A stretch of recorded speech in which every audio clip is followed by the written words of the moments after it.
mumpung anak kita masih kecil, mari kita sama-sama belajar supaya nanti kita tidak salah arah, karena ternyata Allah memang tidak menitipkan itu pada anak kita, supaya anak kita ini dikehendaki Allah mau jadi apa sih, dititipi apa sih, supaya kita tahu kesanalah mereka akan bekerja, kesanalah mereka akan berprofesi, dan kesanalah mereka akan menempuh jalan hidup. Dan boleh jadi Bapak Ibu sekalian, itu barangkali hari ini tidak bergengsi, hari ini tidak menarik perhatian Bapak Ibu sekalian. Bapak Ibu sekalian, sekali lagi saya sampaikan, cukup saya saja yang pernah merasakan itu. Enggak enak Bapak Ibu bekerja di dunia yang tidak disukai itu Bapak Ibu. Saya puluhan tahun, belasan tahun bekerja di perusahaan yang sebenarnya saya tidak sukai Bapak Ibu sekalian. Dulu ketika saya masih sekolah, yang disebut anak hebat,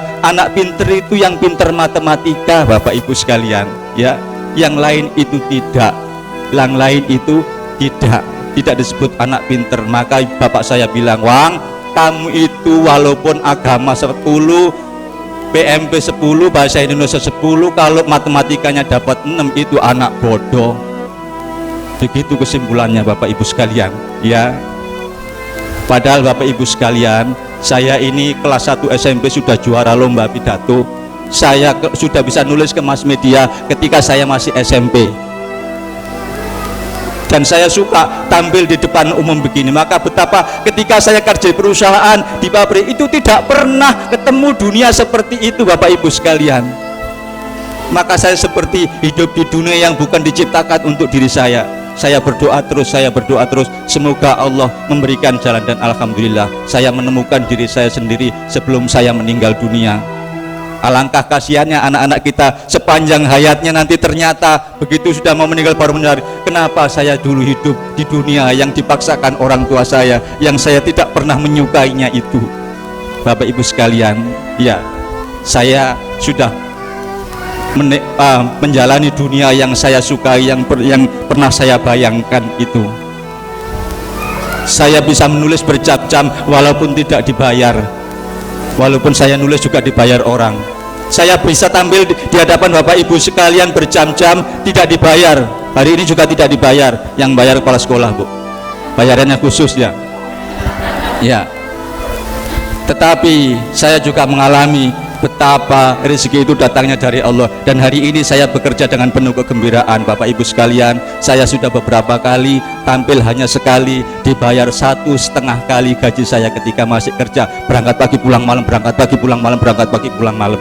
Jadi sekarang saya cukup datang cuma beberapa kali, sudah sama dengan gaji saya ketika saya masih bekerja dulu. Alangkah enaknya kalau anak-anak kita nanti menemukan dunianya, mereka bekerja dengan penuh kegembiraan, mereka bekerja dengan penuh kebanggaan, tidak bekerja terus kemudian pulangnya glepar, ya tepar gitu, tidak menikmati pekerjaannya. Maka mari sama-sama belajar apa dan bagaimana kecerdasan yang diberikan oleh Allah Subhanahu wa Ta'ala kepada anak-anak kita. Saya mohon izin untuk minum dulu ya Bapak Ibu ya.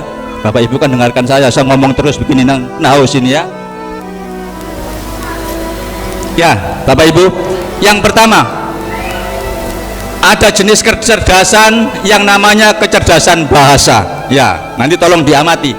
Ya, anak-anak yang begini ini biasanya suka ngomong, suka kalau dia sudah menulis dia bisa nulis. Kalau ditanya itu alasannya panjang, bisa membuat alasan yang panjang. Dia hafal nama-nama. Dia suka membaca, suka menulis, kreatif. Ya, kalau ditanya satu saja jawabannya panjang begitu. Ada yang begitu kan Bu ya? Ya Bapak Ibu sekalian, ya saya kasih tahu, saya ini dulu kalau mau tidur sama ibu saya sudah diam ngomong terus begitu kan? Ya, saya suka ngomong memang dari dulu ya. Orang yang begini ini akan jadi penulis, jadi pembicara, ahli bahasa, dan penyiar. Ya, yang presenter di TV, orang-orang yang punya bakat seperti ini. Ya. Apakah orang-orang yang seperti ini nanti punya masa depan? Bapak Ibu sekalian kenal ini? Ya, siapa namanya? Andrea Hirata, sang penulis Laskar Pelangi. Ini data beberapa tahun yang lalu. Laskar Pelangi itu terjual 600.000 eksemplar. Ya, harganya kurang lebih 60 atau 70. Ya, kalau pakai angka 50.000 saja, satu buku dia dapat 5.000. Kalau terjualnya cuma segini, berapa duit yang dia punya, Bu? Tolong dikalikan yang punya kalkulator, berapa? Berapa, Pak? Kalau ini diambil 5.000 kali 600.000, berapa, Pak? Berapa? Ya, 30 miliar, 3 miliar. Ya, 3M. Ini satu buku Laskar Pelangi. Dia akan nulis 10 buku lebih. Ya. Pertanyaannya Bapak Ibu, suami ibu, bapak-bapak sekalian, untuk dapat 3 miliar itu harus kerja berapa bulan?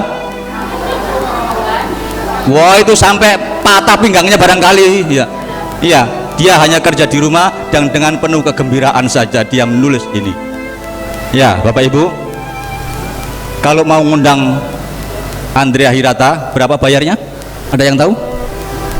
Ya, berapa bayarnya? 200 juta. Ngomong kayak saya 1 jam begini loh dibayar 200 juta. Ada bapak-bapak yang sebulan 200 juta di sini. Itu setahun berangkat pagi pulang malam, berangkat pagi pulang malam, berangkat pagi pulang malam. Iya, dia cuma ngomong 1 jam saja. Iya, karena dia sudah ketemu dunianya. Iya.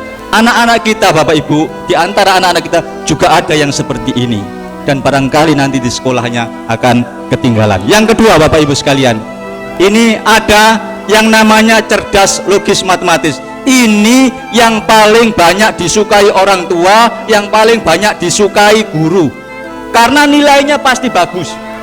Suka berpikir kritis, analitis, menyukai ilmu pengetahuan dan angka-angka, suka bertanya dan mencari jawaban dari pertanyaan, suka bereksperimen, suka memecahkan masalah teka-teki, senang permainan menggunakan strategi, puzzle dan lain sebagainya. Merangka itu jenis ini. Ya, orang-orang ini akan jadi apa nanti? Akuntan, bankir, insinyur, dokter. Ini profesi-profesi yang sejak sekolah sudah kelihatan. Ini anak-anak pinter. Ya, maka disukai oleh orang tua. Ini contohnya siapa? Ya, ini contoh tadi sudah saya sebutkan, Profesor B.J. Habibie.